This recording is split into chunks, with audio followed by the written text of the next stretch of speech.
Hey friends, and welcome back to my channel. Today I have a layout for you that I did for the Traci Designs Creative Team. This was created for the Story Foundation Destinations release, which was released in June.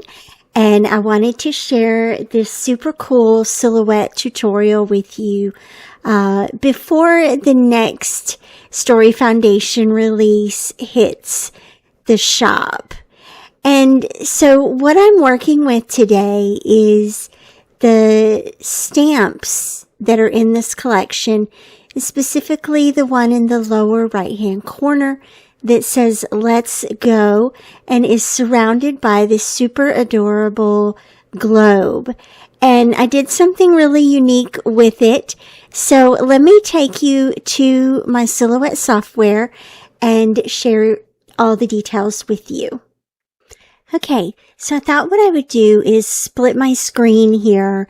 What you're seeing is on the left, the Silhouette screen where I have the digital stamp pulled up in the Silhouette already. And then to the right, I have the finished layout as it was photographed and released for the Traci Designs Creative Team. And the reason I wanted to show you both views is because I wanted you to be able to clearly see what I've done here.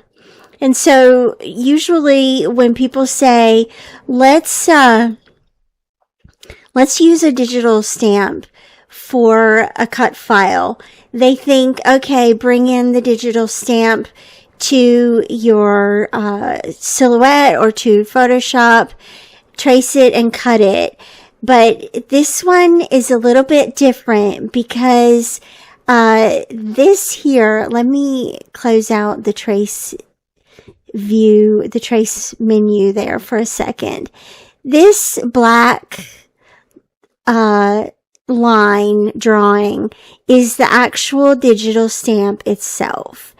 And you can see when you trace it, when you bring it into the Silhouette and you trace it, it gives you the black, the red outline of the black lines themselves.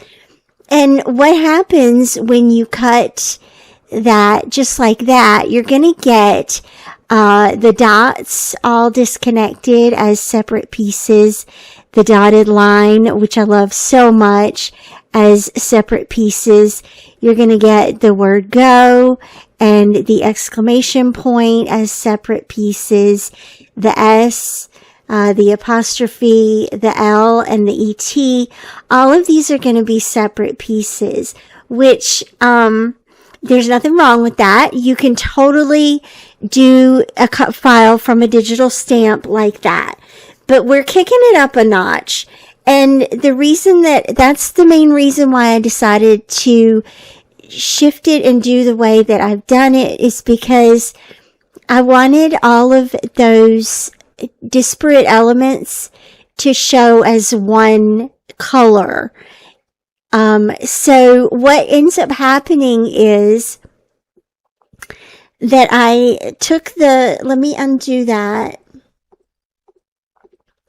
I took the cut file and offset it and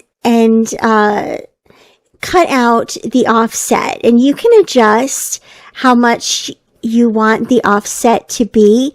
In case you're wondering, click on the digital stamp itself and then go to the offset button. And when you hit offset, it will give you a preset distance. Here, the 0.125, and you can bump that up or down depending on how you want it to look. And what I did was I bumped it up a bit more so that these so that the dotted lines would cut as one piece, which you can see here. The dotted lines are all one piece with the rest of the white border. The dots underneath the arrow are all one piece. Some of them I did not back, it looks like, with the green. I'm not sure what happened there, but that's fine. And all of the words cut as one piece, connected to the whole border. And what that then means, I'm going to hit cancel on that. My computer is working a little bit slow because I'm in record screen mode.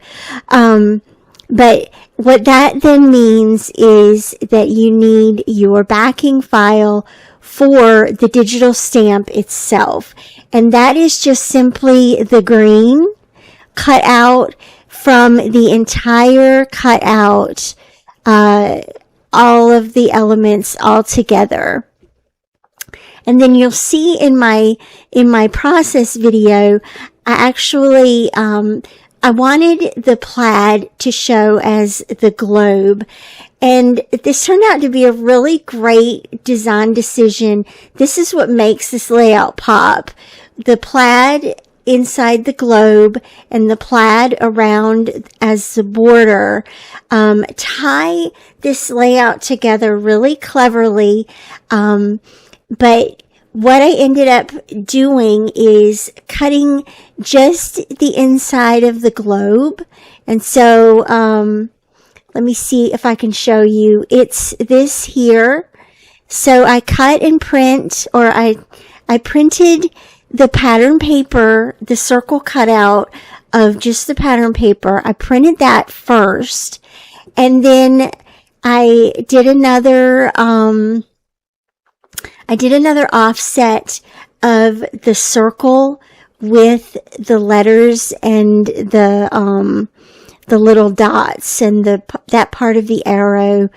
They are cut out from the plaid, and that is because the layering order is going to be background, green, digital stamp, plaid, and then white outline.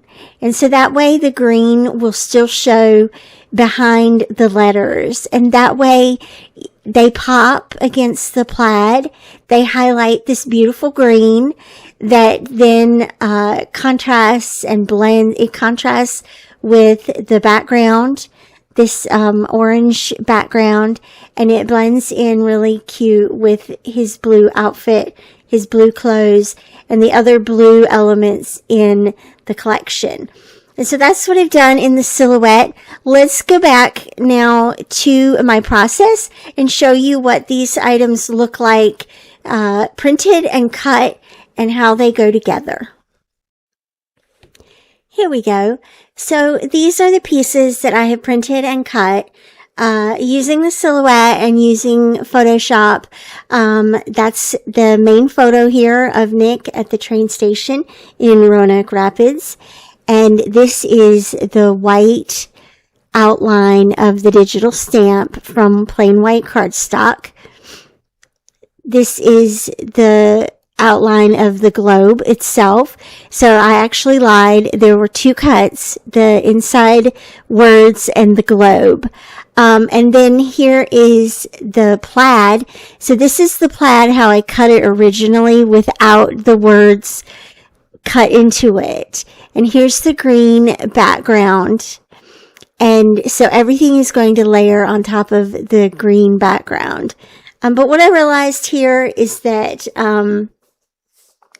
the words actually blend in. They don't stand out enough from the plaid.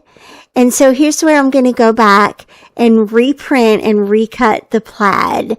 And that's kind of, I wanted to show that transparency, to show you how this evolved and how I came to do it this way. Because sometimes what you originally visualize and then what you print and cut doesn't actually come to be. And so then you figure it out. You figure out, what can I do to make this work out? And so now there's two ways that I could go about doing this. I could do plaid letters, which is pretty cute. And here's what it looks like with the globe on top. It's a little bit clunky because the arrows don't look quite right and the border doesn't look quite right around the globe. But here's the piece de resistance. What I'm going to actually use behind the globe itself. And I'm keeping the pieces that didn't immediately come off because I'm not sure at this point which pieces of the letters do I want to fill in. And so I'll figure that out as I go along. There's the little insert for the little scrap for the G, and here's the little scrap for that piece between the L and the E. So definitely don't throw away your cuts just yet until you're done with your page, so that you can make sure you have all the little pieces that you need if you feel inspired to do it this way. So I'm going to grab my glue off sheet here, and I'm going to go ahead and start gluing this down, and I'm going to speed this up a bit for you so it's not quite so tedious. And then once I have that part with the glue applied, I'm going to go ahead and take the plaid, which is the next layer, and I'm going to very carefully adhere that to the white border or the white outline of the digital stamp. And I think by the way, I think it's so cool to see these digital stamps come to life in this way, adding the pattern papers and adding the solid color behind it and adding this white outline really does set this layout apart. And it's a really fun way to use the digital stamps, which is why I just had to share this process with you. I'm so glad I recorded it. Also, that cardstock that I'm using it's actually a double-sided cardstock from Echo Park, and you could totally use the blue side as well. I was going for the green, I think, just to complement that orange background. I really love blue and orange together and always have. So here you can see that I am gluing the globe to the green background. And notice now how the Let's Go really pops in the middle of the plaid by letting that green show through. And to me, I feel like it could totally keep going this way. You could totally finalize the cut file itself in this way once the globe is put down. But I do see where the L and the G kind of need those little tiny pieces inside them to help refine or help define the L and the G and the O. So I'm glad I saved those little tiny pieces. I also am having my doubts. I had to pull that back up. Luckily the Tombow mono adhesive, it gives you a little bit of time to work with your things. I did have a little bit of paper that peeled off under there, but it's never gonna show because it's underneath the plaid. But the arrow, you can see where the arrow also kind of looks blank there. So that's what I'm going to do now. I'm going to go and fill in these little pieces that feel blank and make sure that it has the details that make it the fun cut file and the fun digital stamp that it really is. I always love when Traci Reed does digital stamps in her collections, because they're always the most fun to play with. Truly. So here's where I'm going back and kind of looking for, there it is, the little white arrow piece there, and putting that in place, and that makes it look complete, don't you think? Just those tiny details there that really make it feel like it's together. It's all there. Nothing is standing out. So once I have the cut file all pulled together and have it layered onto the background, then it's time to embellish and add the photo and the story here. And so I'm going to pop up the photo using pop dots here and soften those corners just a little bit to give it some dimension, some of those cool drop shadows underneath in real life. And then the journaling I've placed, I've typed that onto one of the labels in the collection and printed that out.